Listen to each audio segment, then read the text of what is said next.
जिला कलेक्टर साहब अपने बंगले में रहा करते हैं। एक दिन उस बंगले के पास एक बूढ़ी औरत आती है, जो कि बूढ़ी औरत के सर पर एक गठरी होता है और उस गठरी में कुछ खिलौने होते हैं और कुछ कपड़े होते हैं, नए नए कपड़े लिए रहती हैं। तो उनके गेट पर पहुंचते हैं तो गार्ड से कहती है कि अपने साहब को बुला दो, मैं उनकी माँ हूँ, उनसे मिलने के लिए आई हूँ। तब गार्ड जो है कि बोलता है कि माँ जी आप यहीं रुकिए, मैं जो है अंदर जा करके साहब से पूछ करके आता हूँ, फिर आपको अंदर लेके चलता हूँ। बूढ़ी माँ बोलती है कि ठीक है, आप जाइए बेटा, अंदर से अपने साहब को बुला के लेके आइए। गार्ड अंदर जाता है। जब अंदर जाता है तो अपने कलेक्टर साहब से बोलता है कि साहब एक बूढ़ी औरत आई है जो कि आपकी माँ बता रही है, आप चलिए उनसे मिल लीजिए। तो जो है कि कलेक्टर साहब हड़बड़ा करके उठते हैं और बाहर आते हैं। बाहर आने के बाद जो है कि उस बूढ़ी माँ जो थी वो अपने बेटे को पहचान लेती है कि मेरा बेटा है, पर कलेक्टर साहब जो थे उस बूढ़ी माँ को पहचानने से इनकार कर देते हैं। बोलते हैं कि मैं आपको नहीं जानता, मैं आपको नहीं पहचानता। जो कि उनकी औरत भी साथ में निकल के आती है, पूछती है कि ये कौन है। तब कलेक्टर साहब बोलते हैं कि मुझे नहीं पता ये कौन है। तब बूढ़ी माँ की आंखों में आंसू आ जाते हैं और कहने लगती है कि बेटा गलती हो गई मुझसे, इस उम्र में मुझे दिखाई कम देता है, सुनाई कम देता है, शायद मेरी ही गलती है, मैं गलत दरवाजे पे आ गई। इतना कहने के बाद कलेक्टर साहब अपने घर के अंदर चले जाते हैं और उनकी पत्नी भी अंदर चली जाती है। तब बूढ़ी माँ जो है जाते समय उस गार्ड से कहती है क्या एक मेरी मदद करेंगे। तो गार्ड बोलता है कि ठीक है, मैं आपकी मदद करूंगा, बोली। तब जो है बूढ़ी माँ बोलती है कि बेटा एक चिट्ठी लिख दो जरा से। और फिर वो गार्ड जो है चिट्ठी लिखता है और फिर बोलता है कि ये चिट्ठी जो है अपने साहब को दे देना, मैं जा रही हूँ। वो जो है गार्ड जाता है घर के अंदर, उस बंगले के अंदर जाता है।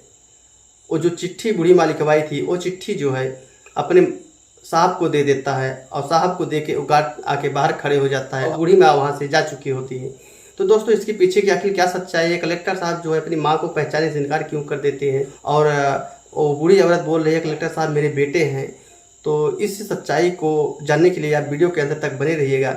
हम इस वीडियो के माध्यम से आपको पूरी सच्चाई बताने की कोशिश करेंगे। नमस्कार मेरे प्यारे साथियों, मैं अजय कुमार पटेल और आप इस समय देख रहे हैं हमारे YouTube channel Ajay Patel 125W पर। अगर आप हमारे चैनल पे नए हैं तो प्लीज़ चैनल को सब्सक्राइब कर लीजिएगा और वीडियो को एक प्यारा सा लाइक जरूर कर दीजिएगा ताकि मेरा हौसला बना रहे और आप लोग को वीडियो का आनंद मिलते रहे। तो चलिए देर न करते हुए सीधी कहानी की तरफ चलते हैं। ये कहानी शुरू होती है बिहार से। बिहार के एक छोटे से गाँव में एक परिवार रहा करता है, एक फैमिली रहा करती है, जिस फैमिली में 2 ही जन थे, मियाँ बीवी रहा करते हैं। और उनके शादी को लेकर के करीब 10 से 12 साल हो चुके थे, फिर भी उनको कोई बच्चा नहीं हुआ था। उनके घर में कोई खुशियाँ नहीं, कोई बच्चा नहीं था। जो कोई उनको बताता कि यहाँ चले जाओ, वहाँ चले जाओ, दुआ करने के लिए, दवा करने के लिए, वो हर जगह अपनी जो है कि कोशिश करते रहते थे। करते करते 12 साल दिन बीत जाता है। फिर एक दिन जो है कि वो अपने पति से बताती है वो औरत कि मुझे बच्चा होने वाला है। तब इस तरह से जो है कि काफ़ी खुशी होता है और दोनों जन जो है काफ़ी खुशी होते हैं। तो ऐसे तैसे करके धीरे धीरे करके वो जो आदमी था वो मेहनत मजदूरी करने वाला था। उसके पास जो है काफ़ी कोई बड़ा घर नहीं था, एक छोटी सी जो है कि सरकार की योजना की तरफ से उसको आवास मिला था, उसी में वो मियाँ बीवी अपना रहा करते थे। गरीब फैमिली थी। और फिर इसी बीच जो है कि धीरे धीरे 9 महीने का टाइम पूरा होता है, बच्चे का जन्म होता है, जो कि बेटे का जन्म होता है और काफ़ी खुशियाँ गाँवपुर में होती है और काफ़ी खुशियाँ मनाता है। तो धीरे धीरे करके जो है कि उस जब बच्चा हुआ था तो उस खुशी में जो है कि वो जो आदमी था, उस औरत का पति था, उस खुशी की वजह से शराब पीता है और शराब पीते पीते उसको शराब पीने की लत लग जाती है। धीरे धीरे करके 2 साल 3 साल जाते जाते करीब उस आदमी का डेथ हो जाता है। फिर वो औरत काफ़ी लाचार हो जाती है, मैं अपने बच्चे का जो है पालन पोषण कैसे करूंगी अकेले रह करके। औरत जो थी हिम्मत नहीं हारती है और अपने बच्चे का जो है अच्छे से केयर करती है, अच्छे अच्छे स्कूल में उसको पढ़ाती लिखाती है। मेहनत मजदूरी करके घर में लोगों का कपड़ा बर्तन धोया करती थी, झाड़ू पोछा किया करती थी। ऐसे कर करके उस बच्चे को पढ़ाती लिखाती है और बच्चा भी पढ़ने लिखने में काफ़ी होनहार था, काफ़ी होशियार था। तो धीरे धीरे करके बड़ा होता है और जो टीचर थे स्कूल के वो भी कहा करते थे कि आपका बच्चा जो है पढ़ने में काफ़ी होशियार है। और जो उसके कस्बे के लोग थे, जो स्कूल में बच्चे लोग रहते थे, वो लोग काफ़ी उसका निंदा किया करते थे और उसका काफ़ी बुराई किया करते थे। उसको कहते थे, उसको ताना मारते थे कि तेरी माँ तो मेरे घर में जो है कि बर्तन झाड़ू पोछा किया करती है, ऐसा करके उसको ताना मारते थे। तब एक दिन आता है वो लड़का अपनी माँ से बोलता है कि माँ तुम मेरे स्कूल में मत आया करो। जिस स्कूल के बच्चे जो हैं मुझे ताना मारते हैं, बोलते हैं, चिढ़ाते हैं, बोलते हैं कि तेरी माँ मेरे घर में बर्तन मांजा करती है, मेरे घर में पोछा लगाती है, तू गरीब घर का लड़का है, मेरे साथ मत बैठा कर स्कूल में। वो लोग सारे स्कूल के बच्चे मेरे से दूर हो जाते हैं, मुझे काफ़ी परेशानियों का सामना करना पड़ता है, मेरा मन जो है पढ़ाई से दूर होने लगता है। तो उसकी माँ को गुस्सा आ जाता है, गुस्सा आता है, फिर भी जो है अपने आप को कंट्रोल करती है और कहती है कि बेटा हम गरीब हैं, गरीबों का हर जगह मजाक उड़ाया जाता है, तुम ऐसा काम करो, इतना मन लगा के पढ़ो, उन लोग का बातों पे ध्यान मत दो, तुम अपने करियर पे ध्यान दो और पढ़ लिख करके एक दिन इतने बड़े आदमी बनो, वही लोग तुमको सलामी मारे। इस तरह से जो है उसकी माँ उस बच्चे को हौसला देती है। फिर वो बच्चा जो है अपना पढ़ाई पे ध्यान देता है, धीरे धीरे करते करते वो तो उस गांव में रह करके जो 10 तक पढ़ता है, इसके बाद पढ़ने के लिए वो बोलता है कि माँ अब मुझे जो है कि शहर में जाके पढ़ना होगा। तो उसकी माँ बोलती है बेटा तू टेंशन मत ले, तू पढ़ाई कर, मैं 5-6 घरों में बर्तन मांजा करती थी, अब मैं 7-8 घरों में बर्तन मांजूंगी, पर तुमको पढ़ाऊंगी, तू पैसे का टेंशन ना ले, तू सिर्फ पढ़ने पे ध्यान दे। फिर लड़का जो है पटना शहर निकल जाता है, वहाँ बड़ी कॉलेज में एडमिशन करवाता है और वहाँ फिर पढ़ाई करने लगता है, वहाँ पढ़ाई करता है। पीसीएस अधिकारी का जो है कि एग्ज़ाम करता है, एग्ज़ाम करने के बाद वो टॉप करता है, टॉप करने के बाद जो है एक दिन उसकी मेहनत रंग ला ही देती है और वो जिला कलेक्टर अधिकारी बन जाता है। और फिर उसकी माँ गांव में रहा करती है, वो जो आपको सारी बातें सारी जो है कि वहाँ का जो उसके साथ घटित होता था अपनी माँ से सारी बातें शेयर किया करता था फ़ोन द्वारा। तो ऐसे करते करते लड़के को जो है एक लड़की से प्यार हो जाता है। फिर उसी बीच जो है जब ऑफिसर बन जाता है, जिला कलेक्टर बन जाता है, तब जो है उस लड़की से शादी कर लेता है। फिर अपनी माँ को फ़ोन करता है, बोलता है माँ मैं शादी कर लिया हूँ। फिर उसकी माँ काफ़ी दुखी होती है, बोलती है कि बेटा मैं तुम्हारा शादी जो है काफ़ी धूमधाम से करने के लिए सोच रही थी और तुम अपनी मर्ज़ी से शादी कर लिए। तो फिर वो बोलती है अच्छा कोई बात नहीं, तुम घर कब आ रहे हो। और यहाँ बूढ़ी माँ जो थी पूरे गांव में ढिंडोरा पीटती है कि मेरा बेटा जो है जिला कलेक्टर हो गया, जिला कलेक्टर हो गया। तो गांव वाले सब उसका मजाक बनाते थे, बोलते थे कि तेरा बेटा तो 5 साल पहले यहाँ से भाग गया था, तेरा बेटा कहाँ है, तू झूठ बोल रही है। ऐसा करके काफ़ी गाँव वाले उसका मजाक उड़ाते हैं। औरत फिर भी जो है कि अपना हिम्मत नहीं हारती है और वो सोचती रहती है कि दिन मेरा बेटा आएगा तो गाँव वालों का जो है मुँह बंद हो जाएगा। इस तरह से जो है कि वो हौसला बनाए रखती है। और फिर उसके बाद जो है वो लड़का अपने फिर काम में धंधा बिजी हो जाता है। फिर बूढ़ी माँ फ़ोन करके बीच बीच में बात कर लिया करती थी। तब फिर इसी बीच जो है 1.5-2 साल बीत जाता है, धीरे धीरे करके समय जो है उसी बीच वो बूढ़ी माँ के लड़के को जो है एक लड़का होता है 1.5 साल बाद करीब। फिर वो फ़ोन करता है, बताता है अपनी माँ से कि माँ आप दादी बन गई, मेरे आपको पोता हुआ है। तो उसकी माँ काफ़ी खुशी होती है और बोलती है बेटा तू कब घर आएगा, तू जल्दी से आ जा। तो उसका बेटा बोलता है कि माँ सही समय आने पर मैं घर आ जाऊँगा, गाँव आ जाऊँगा, तू टेंशन मत लो और तुम अपना अच्छे से नहाओ खाओ और टेंशन मत लो, हम यहाँ पे अच्छे से हैं। जैसे ही यहाँ से छुट्टी मिलेगा, ट्रांसफ़र होगा, तो मैं अपने गाँव में आ जाऊँगा और आपके साथ ही वहाँ रहूँगा। ऐसा करके उसको दिलासा दिए रहता है अपनी माँ को। और उसकी माँ यहाँ गाँव में रह करके जो है कि काफ़ी ऊब जाती है, काफ़ी कंटाल जाती है। और वो जो कलेक्टर साहब थे उस जगह का एड्रेस पता अपनी माँ से जो शेयर किया करते थे कि माँ जो है मैं इस जगह पे रहता हूँ, ये वो सब अपना बताया करते थे। तो जो है कि बूढ़ी माँ यहाँ कंटाल जाती है। कंटालने के बाद जो है कि उसके पास कुछ पैसा रहता है, वो पैसा लेकर के निकल जाती है पटना शहर के लिए। पटना शहर जाती है, एड्रेस पूछते पूछते उसको काफ़ी मजबूरियों का सामना करना पड़ता है, काफ़ी कठिनाइयों को सामना करना पड़ता है।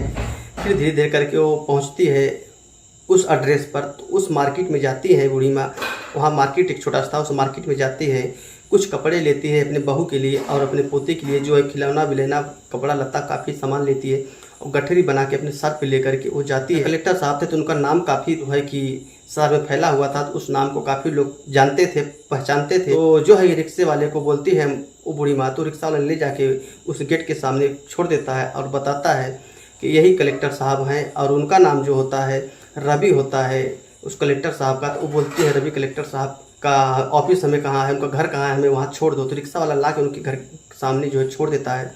फिर बूढ़ी माँ जब जाती है उस गेट पर, उस गार्ड से कहती है बेटा अपने मालिक को बुला दो, अपने साहब को बुला दो, उनसे मुझे मिलना है, वो मेरे बेटे हैं। कलेक्टर साहब को सरकार की तरफ से 4 व्हीलर गाड़ी मिलता है और कुछ आदमी उनके नौकर चाकर होते हैं और जो है कि एक आलीशान बंगला होता है।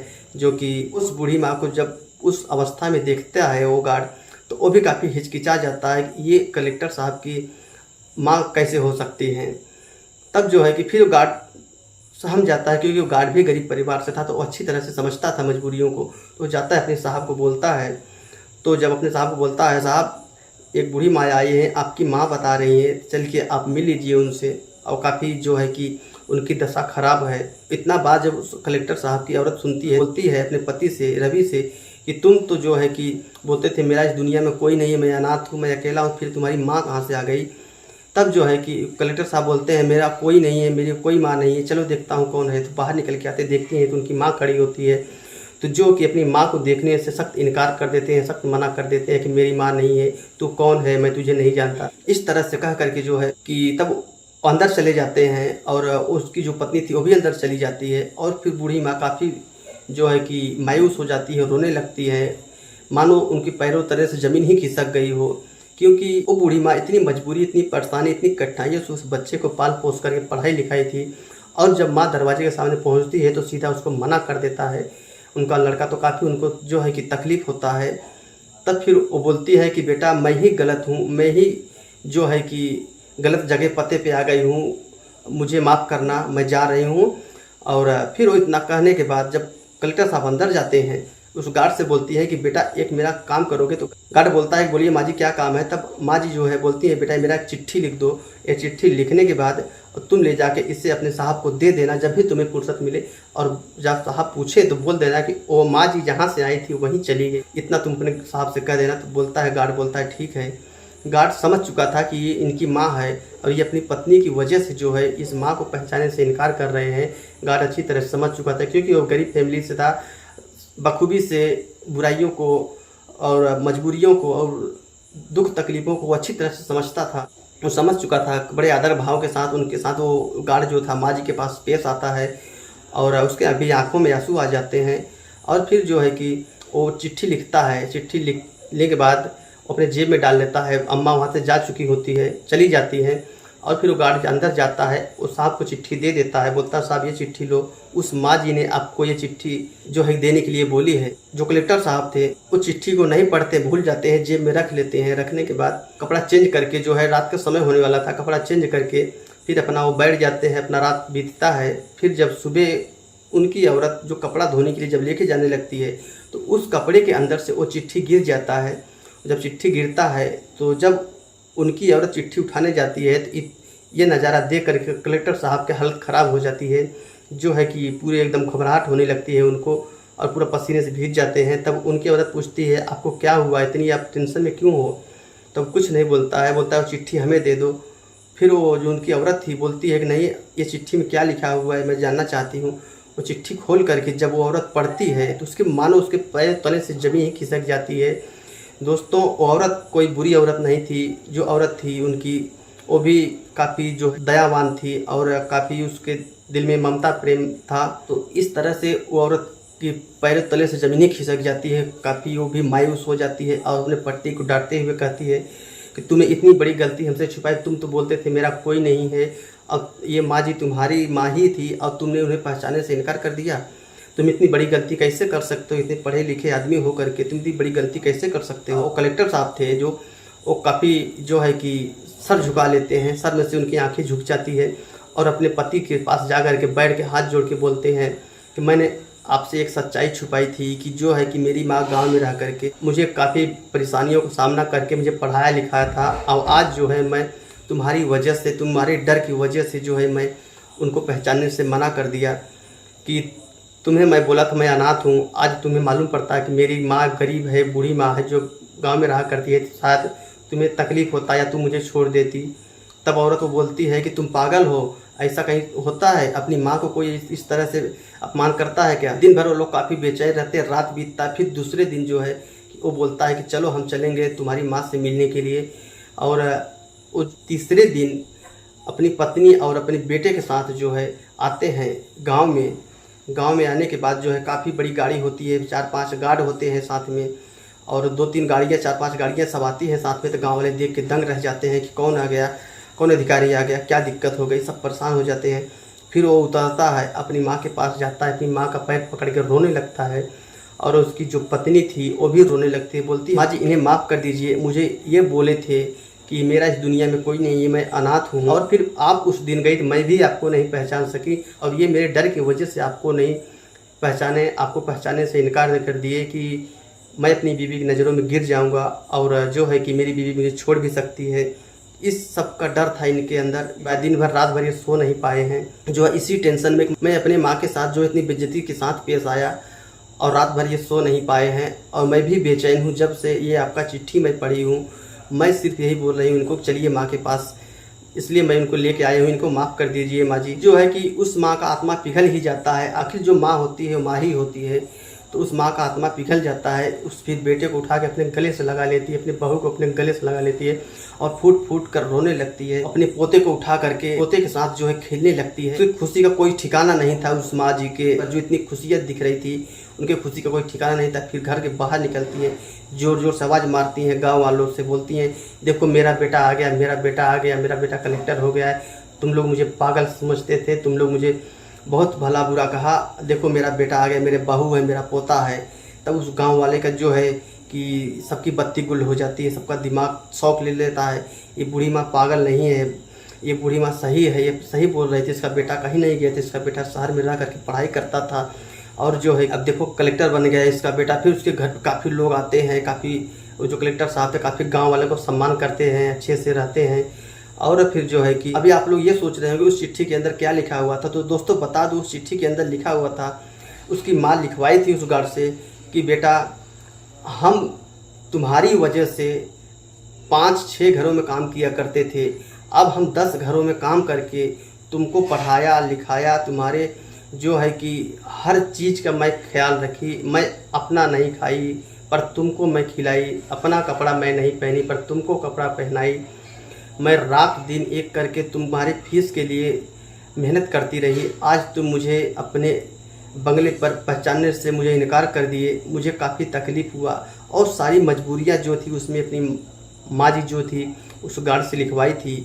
और जब वो चिट्ठी जब उसकी औरत पढ़ती है, इतनी मजबूरियों भरी, इतनी दर्द भरी जब वो चिट्ठी पढ़ती है, तो वो भी पढ़ी लिखी थी और समझदार औरत थी, तो उसके समझ में आ जाता है एक माता पिता अपने बच्चों के लिए कितनी मेहनत करते हैं, कितनी परेशानियों का सामना करते हैं अपनी बच्चों के भविष्य के लिए जो है।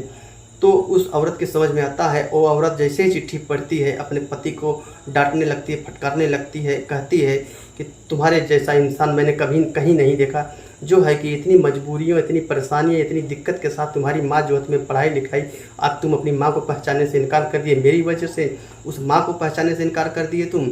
अरे मेरी क्या हैसियत है उस माँ के सामने, जो है इस तरह से उसको धिक्कारती है।